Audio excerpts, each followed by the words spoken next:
Welcome to the Vibrant You podcast. I'm your host, Bindi Stables, and here we talk all things wellness and vibrant living.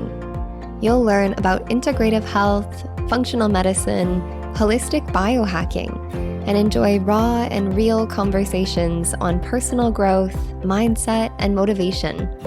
Optimize your body and mind and become the happiest, the healthiest, most vibrant you. Enjoy the show.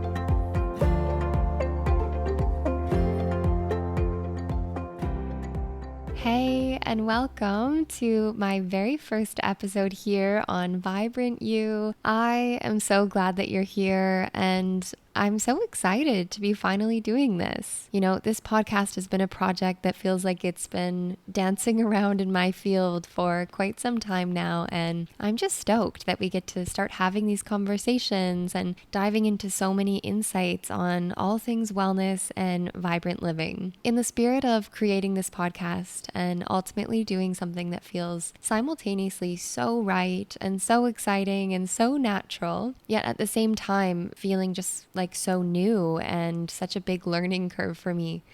Today we're diving into something that I've been noticing come alive in me in a sneaky and subtle little way over the last couple days as I've been bringing this podcast to life, and that is perfectionism. So we're starting this theme as episode 1 because that is just simply what's alive for me. And, you know, my own lived experience is really the greatest inspiration behind this podcast and something that I've had to navigate and probably will continue to navigate as I unfold through this podcast, this theme of perfectionism. And just because perfectionism is such a common tendency that is a part of our human experience and something that I see a lot in my clients, like these really amazing people and women that have just such high standards for themselves and they strive for their best and can get a little caught up in like the all or nothing, the black and white mindset of getting it right, doing it perfect, or not doing it at all, whether it's with their health or their work or their relationships. So today's episode is all about overcoming perfectionism, and I'm going to share 5 specific principles that I live by and that I keep coming back to when navigating this tricky yet very natural human experience called perfectionism. We are going to talk about what perfectionism is, how it may be showing up for you in obvious or sometimes even quite subtle and sneaky, tricky ways, whether that's in your healing journey or something with your health or getting started with your health.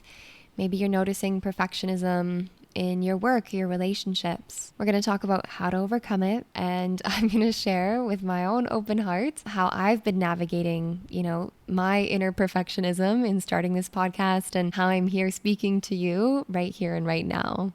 So it is one thing to strive to be your best self. It's one thing to do your best and bring all of yourself, to everything that you do. I love how high achieving you are and that you bring so much care and discipline and integrity and enthusiasm to everything that you do. It's amazing. But that right there is actually not what your perfectionism is about. Perfectionism is about having these inhuman, unrealistic standards and expectations on yourself to appear or to be or achieve perfection or even to believe that that's possible, right? So I want to just neutralize perfectionism for a sec before we get into overcoming it, because I kind of want to just de-pedestalize perfectionism, but I also want to de-shame it, because perfectionism, and I think all things that come up in our human experience, can actually be quite intelligent mechanisms for protection and safety and love even. If just for a sec we took perfectionism off of a pedestal as something that we strive for, as something that, we've worn maybe as a badge of honor throughout our lives, as being the hard worker, being the overachiever, being, that person that strives to get it perfect. Taking it off the pedestal, but also not putting it into the ground as being something bad or wrong or something shameful. Just bringing this kind of neutral perspective on perfectionism for a sec. And let's kind of understand a little bit more what's going on behind the scenes of perfectionism, and at least from my experience, what I've noticed when I'm in those patterns of perfectionistic tendencies. So I believe that perfectionism is actually an intelligent way that our brain has created a shield of protection around us. So the intelligence of perfectionism is protection, right? Somehow in protecting us from, shame or, pain or judgment from others. In the same way, we could say that there's also a limitation to it. The intelligence of it is that it can protect us in some way. It can protect us from going all in and investing our full selves and being vulnerable in, sharing something like this podcast. And yet behind that intelligence and wanting to protect me from, oh, what will other people think? Or is it good enough? Or these things that my mind naturally wants to protect myself from, is there's limitation. And that is that, of course, perfectionism and those high, unrealistic, unattainable standards can really hold us back and keep us in this kind of like analysis paralysis of anxiety and overwhelm, which just isn't helpful, especially when we want to move forward towards things, whether that's with health or starting a podcast or making a big move in your business, whatever that may be. So the funny thing about perfectionism and what I've found to be true for myself is that perfectionism is a mask for something deeper. And the way I see it is that perfectionism is fear. And it's this kind of like fancy fear that society's called noble and that we've worn as this big badge of honor throughout our whole lives of going through school and going through university and in our workplace, right? Like we put it on our resume. Like, what is it when you do interviews and they're like, oh, what's your greatest strength? What's your greatest challenge or thing that you're working on within yourself? It's like, oh, I'm a perfectionist. We call this like a noble disadvantage. We call it like fear in high heels. It's the fear and stress that we've dressed up and made fancy. We can find ourselves just really loaded with pressure and stress and overwhelm, trying to get it right, trying to get it perfect. So what I know to be true from my own experience is that perfectionism is not about healthy achievement and growth, that it's this protection mechanism that we use to shield or protect ourselves against the possibility of pain. And if I were to decode perfectionism in my brain, and what I hear from my clients as we navigate it together, is that perfectionism may say one or two things, and it's usually subtle. It's usually a subconscious thought. We don't usually walk through the world consciously thinking or believing this, but our subconscious mind is kind of what runs the show and ultimately makes us act or not act on something. Like, for example, this podcast. If I let my inner critic and my perfectionism really take the lead, I would not be in your ears right now. So it's something that I've really needed to work through for myself. But perfectionism may say one of two things. It may say, if I look perfect and I do everything perfectly, then I can protect myself from the painful feelings of blame, judgment, or shame. The other thing that perfectionism may say is, instead of wanting to protect us from the judgments of others or, the blame for not getting it good enough or the shame for feeling like we could have done better, is this possibility where perfection fulfills us in some way. So perfectionism may say, if I can achieve perfection, then people will approve of me and I can feel good about myself because my felt sense of self-worth is outsourced from how much I achieve or how other people think of me. And the quality to which I achieve it or the praise that I receive for it is to the degree that I feel worthy. And so my mind makes me believe that when I perform well, my self-worth is high, but when I don't perform perfectly, to this unhuman expectations that I have for myself, then my self-worth feels low. Perfectionism is a bit of this like self-worth roller coaster, because if I don't know the fullness and wholeness and true worthiness of who I am, because I've been taught, that my worth comes from how I perform or my achievements or my productivity or what I achieve or accomplish, and to the degree of perfection that I hold that to, then I don't know myself. And of course, this perfectionism leads to just so much intensity for us, right? And I know for so many of us, we've been navigating this, and this isn't like brand new to us. We're aware of the perfectionistic mind and how it shows up. And, sometimes it's very subtle. We can be doing this work for so long, and all of a sudden we encounter something new or something that's like out of our usual scope of comfort zone. And we can feel a bit anxious, or just these feelings of inadequacy come up, or the very natural fear of failure or procrastination comes in. We may have like just some anxiety around it, and it makes sense that we'd feel that way, right? So this has showed up for me the last few days and weeks as I have started up this podcast in subtle ways. It's been beautiful to see that I'm doing it anyway, even though there has been this inner voice of like, oh, this is too big, what if I don't get it right? This is for other people. Podcasting and doing these big moves and sharing your gifts and sharing your voice and sharing your work in the world, that's for other people, not like small potatoes like you. This was some of the voices going through my head. And I share this because I'm human, and so much of this podcast, of course, is the healing journey and wellness and vibrant living. And yet, this is a piece of the puzzle, embracing the fullness of our humanity, embracing the parts of us that we don't necessarily want to show with the world. And we'd rather just like keep quiet to ourselves and not acknowledge within ourselves, let alone show to anyone else, So I just want to share with you, I was observing my mind these last days and noticing where my mind went. So it was like, okay, the first thought was this: I want to start a podcast. Second, it was like, I need to record something. Okay, to record something, I need a mic. Okay, but I want this like a good mic. So I need a mic that I can get this like fancy arm thing to hold the mic up, because I tend to talk with my hands and I might knock the mic and then the sound won't be perfect. And then I went down this rabbit hole of like, oh, but what about my cats? Sometimes they play and, oh, they're going to be noisy and then it's not going to be perfect. And oh, for my fancy mic arm, I need a perfect table and I need a better desk, because at the moment, like I floor sit. I live cross-legged on the floor, and I do my client calls literally seated from a meditation cushion on the floor, and it feels good. But I'm just sharing this because I went down like this whole rabbit hole, and it's just going to be imperfect. And I think that's beautiful. So this is really like where my mind has gone these last days, and I want to share with you now, like some of the things that I have done to navigate this when this voice comes up for me, whether that's with my own health and wanting to get it perfect, wanting to get it right, or in my relationships or in the work I do, or for example, this podcast. So I want to dive in with you now 5 main principles or mindset shifts to adapt to perfectionism and overcoming it in this capacity. First principle is to change your relationship to perfectionism. I want to dive into a contradiction with you.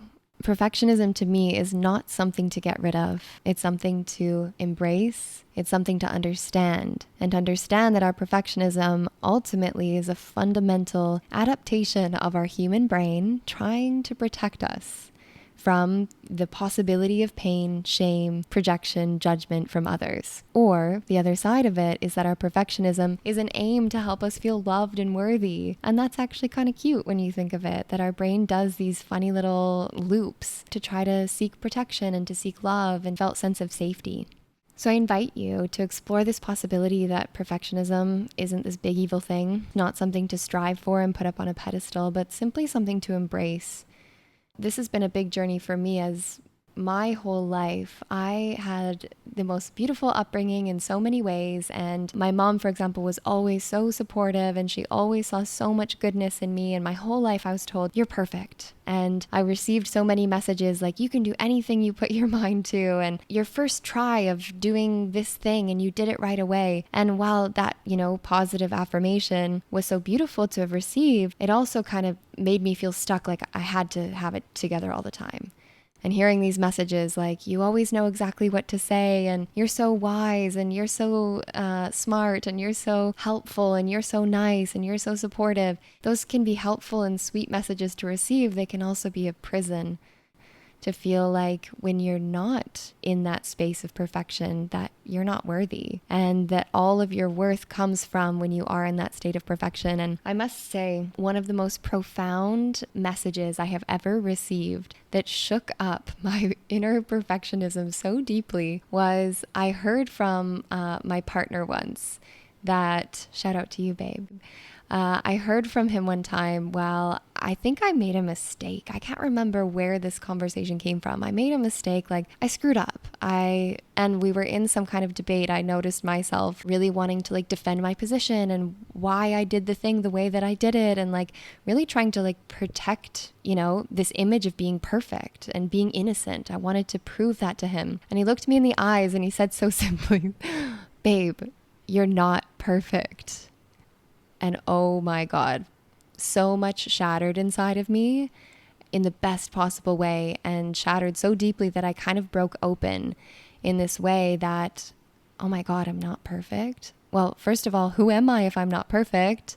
I don't know who I am if I'm not the smart one, the helpful one, the nice one, the one that's got it all together, the wise one that always knows what to say. Who am I outside of that? And yet how freeing and expansive to meet yourself on the other side of getting it all right. Being the full embodied human that doesn't always know what to say, that doesn't always get it right, that screws up. And how much freedom I received from not just hearing that, like I was triggered and I wanted to fight and, kind of say back, like, what do you mean I'm not perfect? Like, how dare you not see me as being a perfect angel that's only innocent? And yet to see that, like, oh, wait, I don't have to like project this image to you and to the world that I've always got it together and that I just always know what I'm doing. It's like, oh my God, what a relief to come down off this pedestal of striving for perfection and just getting to be human. So change your relationship to perfectionism. Awareness is where it's at. Noticing when this perfectionism gets activated. Practice. Sit with the feelings of anxiety, of not being ready, of not having it perfect and doing it anyway. This will require your nervous system to adapt to imperfection. And it can be as simple as practicing, sending the message even though there's a typo and not obsessing over it. Right? It can be as simple as leaving an interaction with a friend and not needing to follow up and make sure that they didn't take the comment that you made, about something the wrong way and that they weren't feeling hurt from it. It's this possibility of just starting things with your health without having it all together, Start meditating before you have the perfect meditation room and the perfect sacred space that's soundproof and kid-proof and all the things. So awareness is key. Okay, principle number 2, know your worth. Knowing that so much perfectionism and the challenges that it holds come from not knowing fully your worth and not embodying it fully. Knowing your worth means to get off of this like self-worth roller coaster where your self-worth goes up when you achieve something or someone praises you or you get it right and you get this dopamine hit of worthiness. And also not letting it dip down when you don't achieve your standard, when you don't get it perfect, when you don't say the perfect thing, when you do eat the gluten and go off of your elimination diet for a day, but letting it be imperfect and knowing that you are worthy 100% of the time, simply because you exist. Not because you're here to get it all right, not because you're here to get it all perfect, but just because you're human and you are imperfect, and how beautiful to learn and grow and to experience life in its fullness. So it's not based on what you achieve or the degree of perfection that you achieve those things. It's based on you, your worth. And that's the you that's beyond your achievements, you simply existing. Know your worth. The third principle, changed my world. Done is better than perfect. So in this phase of my life, I live by what I call the 80% rule. I used to strive for 150%, and now I'm like 80% is good enough. So with this podcast, I am literally laying in my bed right now, holding the cheapest good enough mic that I could find online. I'm doing it in the dark because it's now nighttime and the sun has set, and I procrastinated all day with this because I just wanted to get it right. But it's this possibility of done is better than perfect. I think when we strive for perfection, it can have this element of self-sabotage. If I stay in the planning stage, I don't have to actually do the thing that I want to do, and I don't risk the vulnerability and the exposure and the possibility of pain or judgment or shame that comes with actually doing the thing. And so it feels safe to stay in the planning stages of podcasting for me. It feels safe to make the Canva graphics and to plan the episodes and to talk about it with people. That's fun and safe for me. But actually doing it feels edgy, like sitting here and speaking into a mic and doing the thing. And yet it gets to be good enough. It's not perfect because that's real life. And there may be cats in some episodes banging things. And I'm going to do my absolute best to respect your ears and to respect the sound quality. And I have no interest in making it perfect because we're embracing our humanity over here. Principle number 4, permission to grow as you go. So start where you are, whether that's with your health. Don't wait until you've got it all figured out to start living healthier. Don't wait until you've got the perfect meal plan and the possibility of never eating gluten again to start eating healthier, right? Don't wait until you've got the perfect space to start doing your yoga practice.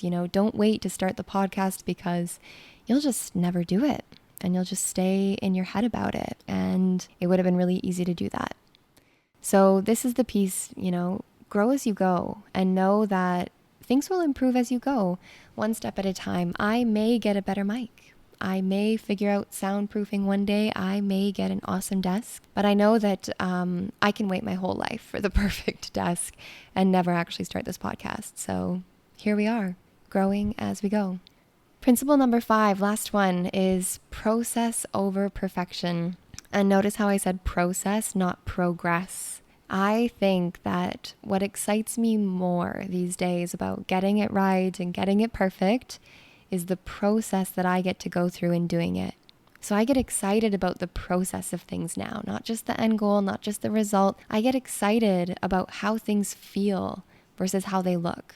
And in some ways, this podcast, while absolutely, I hope that you get tremendous value, and I hope that this podcast helps you and all the topics that we're going to discuss, that they inspire you in some way. And yet, in many ways, this podcast is selfish. This podcast is actually for me first. I get excited talking about these things. I learn through teaching these principles. It deepens that knowledge for me. And ultimately, I'm excited about who I get to become and who I get to be in the process of doing this podcast. I get excited about this possibility of getting out of the way and focusing on the deeper meaning for me in this podcast versus the perfection of it. And so I'm always asking myself, when perfectionism comes up, okay, you don't have to know the last step. You don't have to know the end goal. You don't have to know how it's all going to unfold, but what's the next right step? What's the one next thing that you need to move the needle in a way that feels meaningful to you? Not because you're getting it perfect, but because it feels good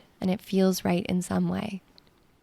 So these are the 5 principles or mindset shifts that I have adapted in not overcoming perfectionism, but in navigating it, as knowing that perfectionism is a very natural and fundamental part of our human mind and human existence. And I really have no interest in overcoming my humanity in that way. But I am excited about embracing it and navigating it and sitting in the messiness and the confusion of the perfectionism and doing it anyway. So that's all for now, my dears. I loved having this conversation with you, and I would love to hear over on Instagram. I want to hear your biggest takeaways in this. How has perfectionism showed up for you, and what's the main thing that you're taking away from this episode? Love to hear over on Instagram at Bindi Stables, and I will see you back here for another episode real soon. Take care. Thanks so much for listening. If you loved today's episode, please spread the love by subscribing and leaving a review. Or if there's someone in your life that you think could benefit from this conversation, please share this episode with them. I would love to hear from you over on Instagram at Bindi Stables, or visit my website, bindistables.com, to connect and work with me. Thank you so much again for being here, and I'm celebrating you in this journey of becoming the happiest, the healthiest, most vibrant you.